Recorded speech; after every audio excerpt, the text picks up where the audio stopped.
Ya, Bapak Ibu, teman-teman sekalian,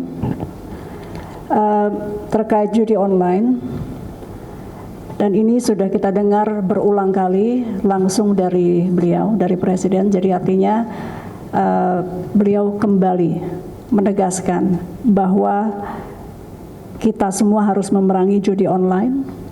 Pesan beliau kali ini adalah bekerja sama dengan baik. Tadi disebutkan beberapa institusi atau lembaga, Polri, Jaksa Agung, kemudian juga Kemenko Polkam, dan bahkan tidak tertutup tiga itu, tapi semuanya bekerja sama. Tidak boleh ada backing-backingan. Ini bahasa beliau, tidak boleh ada yang membacking, yang membantu atau apapun itu. Jadi saya rasa kali ini pernyataan beliau kembali tegas terkait perang terhadap judi online. Beliau mengingatkan bahwa korbannya adalah masyarakat yang tidak mampu sebagian besar. Jadi tidak boleh lagi ada kong kali kong. Ini juga mengutip persis ucapan beliau, bekerja sama, bersatu untuk melawan judi online.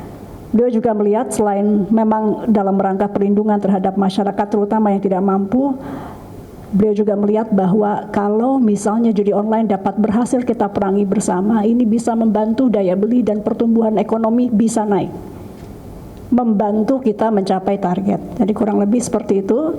Dari Kemkom DG, saat ini posisi kami adalah membuka pintu lebar selebar-lebarnya. Kami belum bisa melakukan perbaikan sistem secara masif karena yang saat ini tengah dilakukan penyidikan. Jadi teman-teman mohon bersabar. Setiap ada nama baru yang diberikan oleh kepolisian langsung kami nonaktifkan. Dan rapat barusan juga kami gunakan kesempatan sesudahnya untuk berdiskusi dengan Polri, Kapolri khususnya, mengenai langkah-langkah ke depan yang tentunya ini tertutup. Sekali lagi, bagi Kemkom DG saat ini adalah posisinya membuka pintu selebarnya.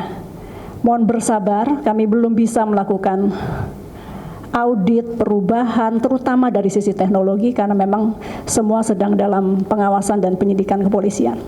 Saya rasa itu, terima kasih. Kembali penutupnya mungkin di Ketua PCO, Kepala PCO.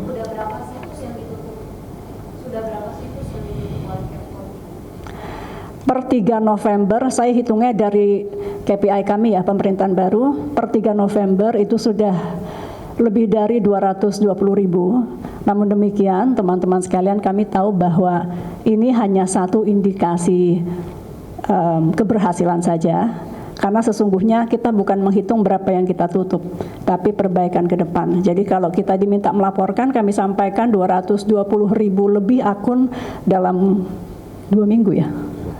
Dalam 2 minggu, mungkin 2,5 minggu, kami bukan menganggap ini prestasi berlebihan, ini memang seharusnya seperti itu, tapi untuk teman-teman pahami juga ini mungkin dalam kurun waktu 2,5 minggu yang terbesar dari yang pernah dilakukan sebelumnya. Belum cukup, kita akan kejar terus. Terima kasih. Baik, pertanyaan yang tadi apa yang mau dibawa, menurut saya detailnya tentu Presiden dan Menteri yang ikut dengan Presiden yang lebih tahu. Tadi beliau menekankan bahwa 3 negara ini adalah negara besar dan kita punya hubungan dagang yang signifikan dengan mereka. Jadi kita tentu harus datang membina selain hubungan diplomatik juga membina hubungan ekonomi dan meningkatkan potensi-potensi kerjasama yang bisa ditingkatkan ke depan. Jadi hanya itu yang bisa mungkin disampaikan kali ini. Terima kasih teman-teman atas perhatiannya. Assalamualaikum warahmatullahi wabarakatuh. Undangan juga untuk KTT G7 kita diundang juga karena ini berarti sesuatu kehormatan ya. Indonesia dianggap juga pantas diundang ke G7. Jadi hal-hal ini tidak bisa saya hindari karena semua punya nilai strategis, juga berhubungan juga dengan keadaan ekonomi kita, karena kita harus berunding, harus juga menggali potensi-potensi yang ada dan menyelesaikan masalah-masalah yang krusial dan yang strategis dengan kelompok-kelompok negara tersebut yang bisa dikatakan merupakan blok-blok ekonomi yang sangat penting, sangat krusial untuk kelangsungan hidup ekonomi kita. Karena itu saya merasa perlu untuk kumpulkan saudara-saudara, menyampaikan beberapa pengarahan selama saya sedang berada di luar negeri. Tetapi saya kira dengan teknologi sekarang ada Vicon dan sebagainya, jadi hal-hal yang saya anggap penting kita bisa melaksanakan suatu pertemuan melalui video conferencing. Dan saya juga menyampaikan ke saudara-saudara, jangan ragu-ragu kalau ada masalah apapun.